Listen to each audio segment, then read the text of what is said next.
সেই জ্ঞান চর্চার জন্য যে পরিবেশ দরকার, সেই পরিবেশ নিশ্চিত করা হচ্ছে ছাত্র সংগঠনগুলির দায়িত্ব। অব্যাহত রাখার একটা প্রচেষ্টা তাদের মধ্যে থাকবে, সেই সংগঠনটি বিকাশ লাভ। ছাত্র রাজনীতি তো শুধুমাত্র জাতীয় রাজনীতির তো তারা বুঝবেই, অংশগ্রহণ করবেই, কিন্তু কথা হলো তাদের মূল দায়িত্ব হচ্ছে বিশ্ববিদ্যালয়ের একটা নিজস্ব কনসেপ্ট আছে, সেই কনসেপ্ট হচ্ছে জ্ঞান চর্চা। সেই জ্ঞান চর্চার জন্য যে পরিবেশ দরকার, সেই পরিবেশ নিশ্চিত করা হচ্ছে ছাত্র সংগঠনগুলির দায়িত্ব, এবং যারা ইলেক্টেড প্রতিনিধি হবেন তাদেরও সেই দায়িত্ব। এই দায়িত্ব পালন না করলে বিশ্ববিদ্যালয়ের যে সংজ্ঞা, সেই সংজ্ঞার মধ্যে পড়বে না। তখনই দেখা যাবে যে নানা ধরনের শিক্ষা বহির্ভূত কর্মকাণ্ড শুরু হচ্ছে। বিশ্ববিদ্যালয়ের সংজ্ঞা সংজ্ঞা কি? সেটা হচ্ছে freedom of learning, freedom of speech তো থাকবে, freedom of learning, freedom of research, freedom of academic tone, যার উদ্দেশ্য হচ্ছে টু কমিউনিকেট দি ট্রুথ।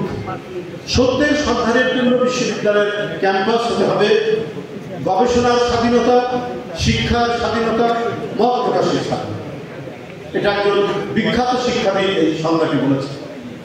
সেই সংজ্ঞা দ্বারা যদি আমরা বিশ্লেষণ করতে চাই বিশ্ববিদ্যালয়, তাহলে আমাদেরকে সেই জায়গায় এসে উপনীত হতে হবে যে জায়গাটি বিশ্ববিদ্যালয়ের যে আসল যে রূপ, যেটার উদ্দেশ্য, সেই উদ্দেশ্যটা যদি প্রতিষ্ঠিত করা হয়।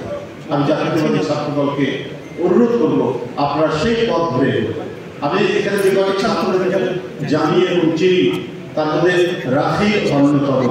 কারণ বিগত আন্দোলনগুলোতে, ফ্যাসিবাদ বিরোধী আন্দোলনগুলোতে সে যেমন রাজপথে ভূমিকা রেখেছে, তেমনি তার বিভিন্ন সংগ্রাম আন্দোলনের যে ভূমিকার ঘটনাগুলো আমরা জানি। তো তার মতো নেতৃত্ব এখানে থাকা অবস্থায় আমি মনে করি যে এখানে সুন্দর একটি সাংগঠনিক কাঠামো রয়েছে,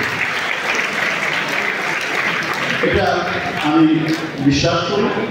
আর পাশাপাশি আজকে যে উদ্দেশ্য নিয়ে আপনারা এই আলোচনা সভার আয়োজন করেছেন, এর তাৎপর্য অপরিসীম। 7ই নভেম্বর জাতীয় বিপ্লব ও সংহতি দিবস। এটি খুব অল্প পরিসরে বলা যায় না, অনেক সময় লাগে। আর আমার পক্ষে আমি ক্ষুদ্রভাব বলা খুব সম্ভব, কিন্তু আমি শুধু এইটুকু বলতে পারি যে আমরা সত্যিকারের স্বাধীনতাটা পেয়েছি এই 7ই নভেম্বর।